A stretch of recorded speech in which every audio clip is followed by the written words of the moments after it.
Hi, welcome to the small shed. This Saturday I'm getting some brick and block work repairs done in the garage. See you in a minute.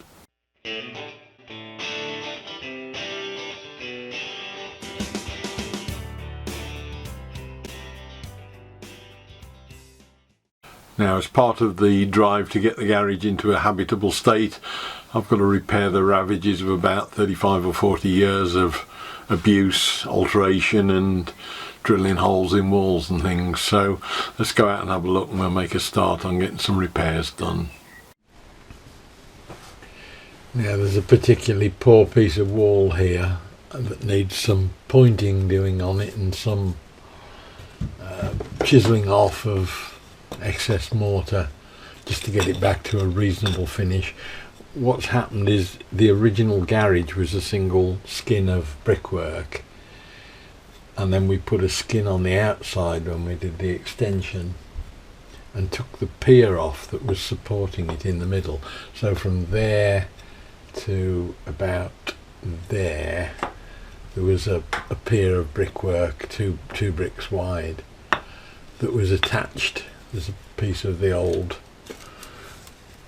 tie iron there in the wall as well, and when I just took the bricks off, it's left it pretty rough behind.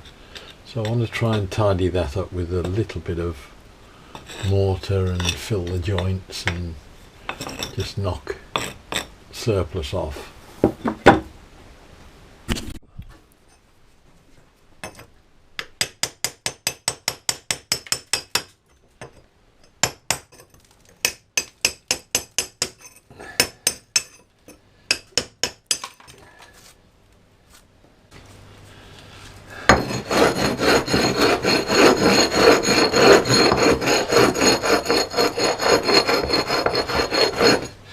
This corundum stone, I've had it for years. Normally used for finishing off concrete, but it's the sort of thing that you use about once every 20 years or so, but it's invaluable when you do. It's just effectively like a file for concrete, stone, brickwork, anything like that. Get it roughly level first before I fill in the bits of mortar that need filling in.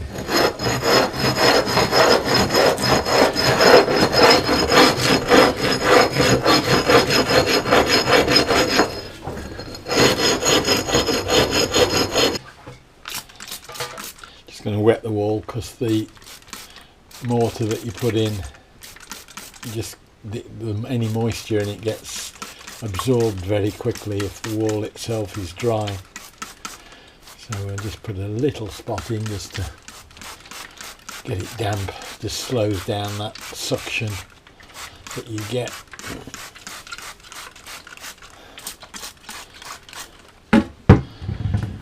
Just mixed up a bit of sand and cement, about 4 or 5 to 1 mix.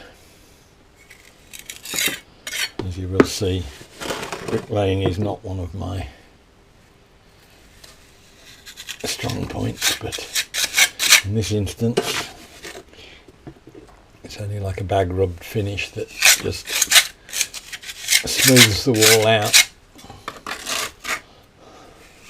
Fill all the little holes.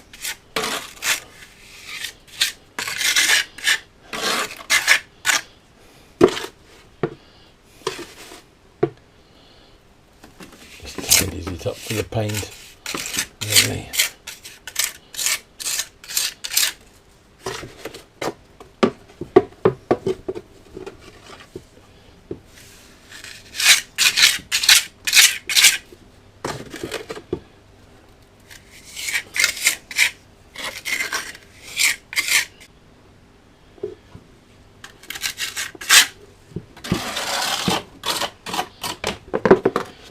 Pretty much it.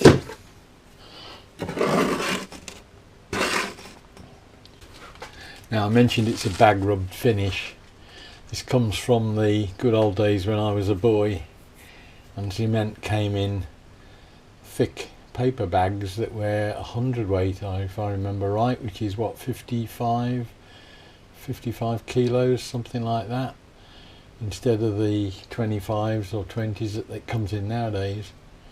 and when they'd finished sort of flush pointing like this, they'd take a bit of the old bag and they'd just basically rub it over, and it gives you a nice flush finish, gets it all smooth.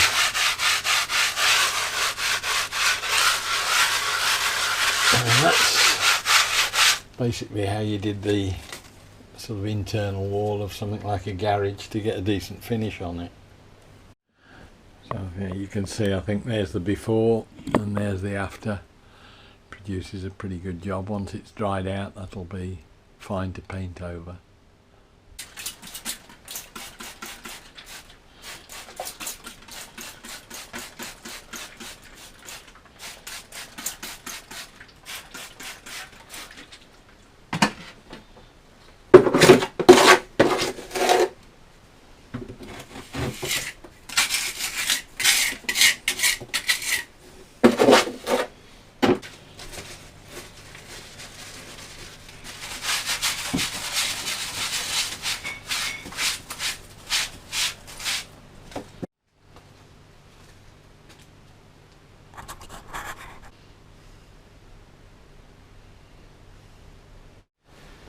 And there we are, a couple of hours later on, that's all dried off now. It's slightly darker because it's probably a bit better mix than they originally used, but it's certainly safe enough to paint on now, and you wouldn't know we'd been there. Whereas if you just paint it without doing that, you can see you get lots of gaps and holes. I've got to come back and do that again, but that needed a second coat anyway. You can see the advantage of filling it first. Right, now excuse the continuity errors in that this wall hasn't been painted yet, but suspend disbelief for the moment. I've got a damaged brick to take out here. It was, I think, originally a hole for, may have been an earlier outlet for a tumble dryer before we did the extension. I can't remember which now. But I want to put a new brick in there, and it's taken me a while to find a matching brick, which I've now got. So I've got to break that out. That shouldn't be a problem, that's just mortar, but the brick itself, I'm going to have a go at. What I'll do is I'll drill all the way around it, stitch drill with lots of masonry drills to get the mortar loose, and then come in afterwards with that, which is a plugging chisel, which is sort of designed for repointing really, but it's useful to get in and underneath things, and a selection of other chisels and that to clean it all up afterwards. And then we'll put some mortar back in there and bed a new brick in. So we'll do that first.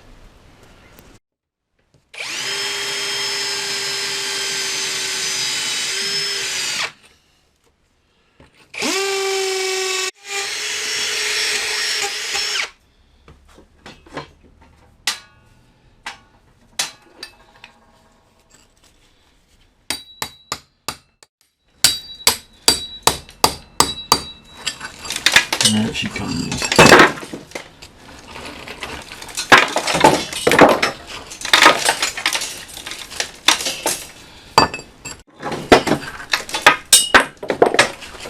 That's it.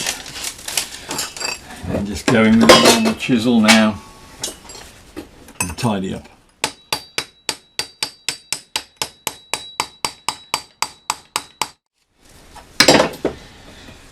And hopefully we'll be able to fit a new brick in there. That's it. So we'll just mix up a bit of mortar now. The hardest job on this is feeding all the mortar in really, and stopping it squishing out the back when you push the brick in, but it's not particularly structural this, so it won't hurt. If we get a little bit squeeze out the back.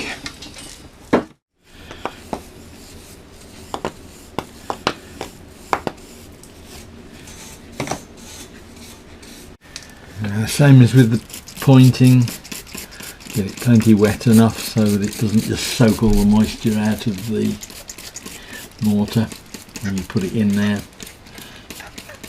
otherwise it becomes becomes quite difficult to do anything with it.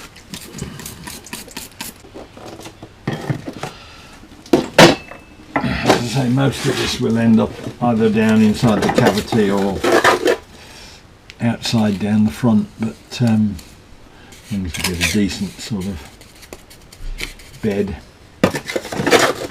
and point round afterwards, it should be good enough.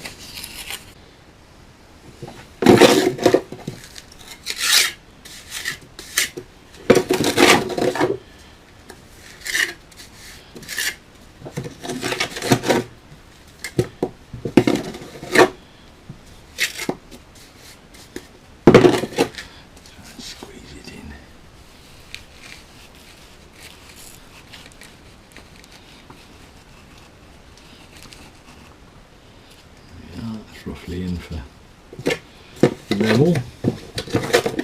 And now all I'm going to do is just poke more mortar in to point it and push it in along the bottom and top and sides until we're somewhere looking like it should do.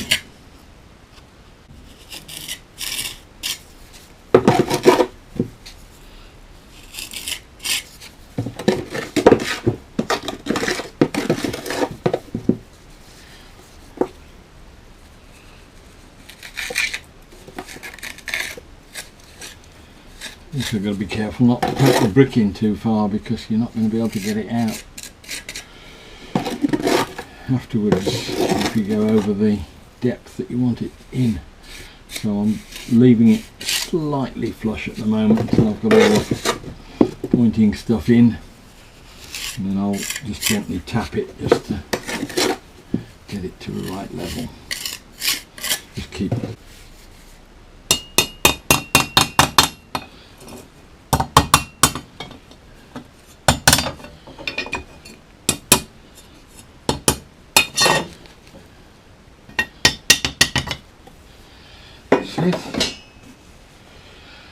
And if this was pointed rather than flush pointed, I haven't got a pointing tool, I don't think, so we'll just use our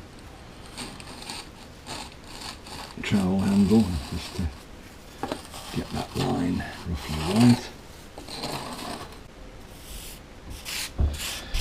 That's it. And I think when that's dried and we've let it set, coat of white paint, we won't be able to see what's gone on there.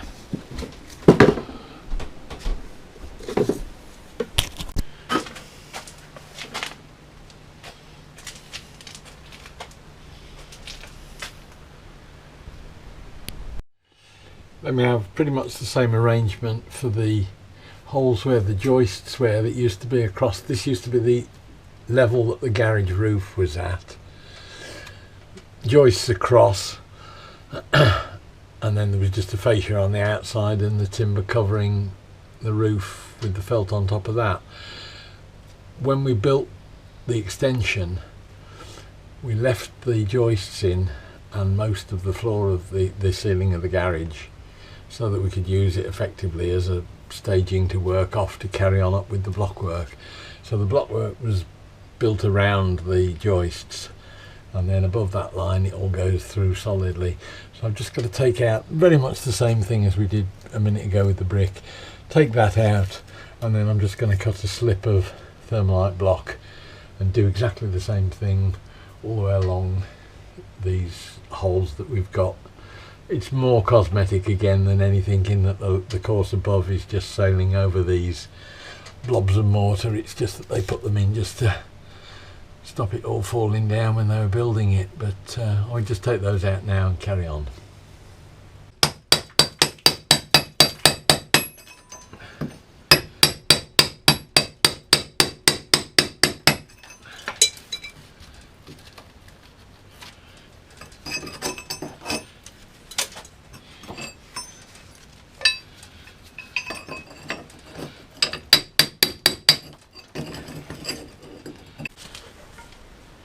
Now I only want a thin sliver of block, about 40mm wide, so whilst you could cut it with a bolster chisel and a lump hammer. It's not ideal, you won't get a very good finish. So with thermalite blocks it's pretty easy. Just use a normal old saw that's left over.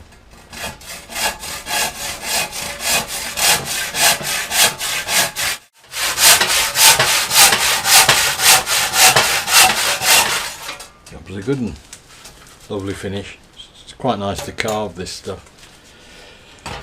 So I'll just cut those now, do exactly the same as I did with the bricks, and that's got all the joist holes filled as well. So there we are, that's tidied it up nicely. Do that all the way along and we'll get on with the paint then next time. Hopefully that's sorted it all out. I hope that was of interest. It's got the walls in a state now where I can get the painting, we'll get on with the painting. And so next time in the garage I'll start and get some of that done.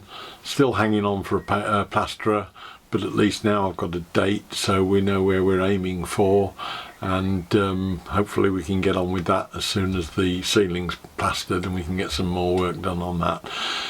So I hope it was of interest. Look forward to seeing you next week, and we'll try and do something different then. Bye!